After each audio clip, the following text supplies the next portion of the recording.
আসছে রমজান, সংযম, সওয়াব ও আত্মশুদ্ধির পথে এক নতুন যাত্রা।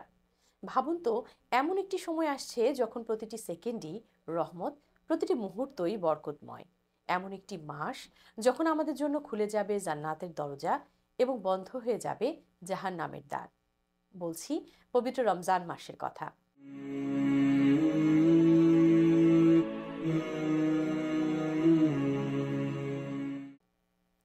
পবিত্র রমজান মাস সেই মহিমান্বিত মাস যেখানে আল্লাহ তাআলা মুসলমানদের জন্য রোজাকে ফরজ করেছেন।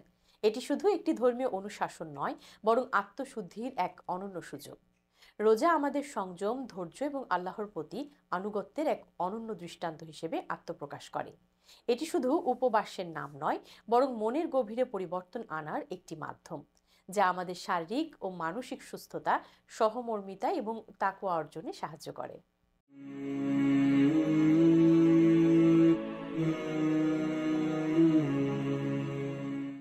রোজার অন্যতম ফজিলত হলো এটি আল্লাহর সন্তুষ্টি লাভের এক শক্তিশালী মাধ্যম। মহানবী হযরত মুহাম্মদ সাল্লাল্লাহু আলাইহি ওয়াসাল্লাম বলেছেন, রোজাদারের মুখের গন্ধ আল্লাহর কাছে মিশকের সুগন্ধির চেয়েও প্রিয়। বুখারী মুসলিম। এছাড়া যে ব্যক্তি ঈমান ও সওয়াবের আশায় রোজা রাখে, তার পূর্ববর্তী সকল গুনাহ মাফ করে দেয়া হয়। বুখারী মুসলিম।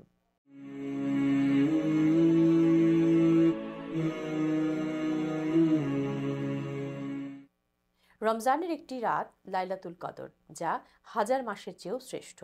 এই মাসে জান্নাতের দরজা খুলে দেয়া হয় এবং জাহান্নামের দরজা বন্ধ করা হয় এবং শয়তানকে শৃঙ্খলিত করা হয়। রোজার প্রথা ইসলামে আসার আগেও বিদ্যমান ছিল।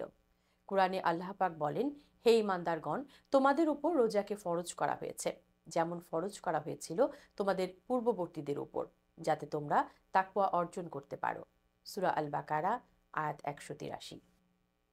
অতীতে ইহুদি, খ্রিস্টান এবং অন্যান্য ধর্মীয় সম্প্রদায়েও উপবাসের প্রচলন ছিল, তবে ইসলাম এটিকে আরও সুসংগঠিত এবং পূর্ণাঙ্গভাবে ফরজ করেছে। রোজা শুধু খাদ্য ও পানীয় থেকে বিরত থাকার নাম নয়, বরং এটি আত্মশুদ্ধি, ধৈর্য, সহমর্মিতা এবং আল্লাহর প্রতি গভীর আনুগত্য প্রকাশের মাধ্যম। এটি দেহ ও মনকে পরিশুদ্ধ করে এবং দুনিয়াবী লোভ লালসা থেকে মুক্ত থাকতে সাহায্য করে। রোজা আমাদের মধ্যে সহানুভূতি এবং সহমর্মিতা জাগ্রত করে, ধনী ও দারিদ্র্যের মধ্যে পারস্পরিক সংহতি বৃদ্ধি করে এবং সমাজে সাম্য ও শান্তি প্রতিষ্ঠা করে। এই মাস আমাদের শিক্ষা দেয় কিভাবে সংযমী, ধৈর্যশীল এবং আল্লাহর প্রতি আরও অনুগত হওয়া যায়। আসুন আমরা সবাই এ মাসে শিক্ষা গ্রহণ করে জীবনকে আলোকিত করি এবং আল্লাহর সন্তুষ্টি অর্জনে রোজা পালনে আন্তরিক হই। ইসলামের সকল জানা অজানা তথ্য পেতে এখনই সাবস্ক্রাইব করুন নবযুগ টিভি।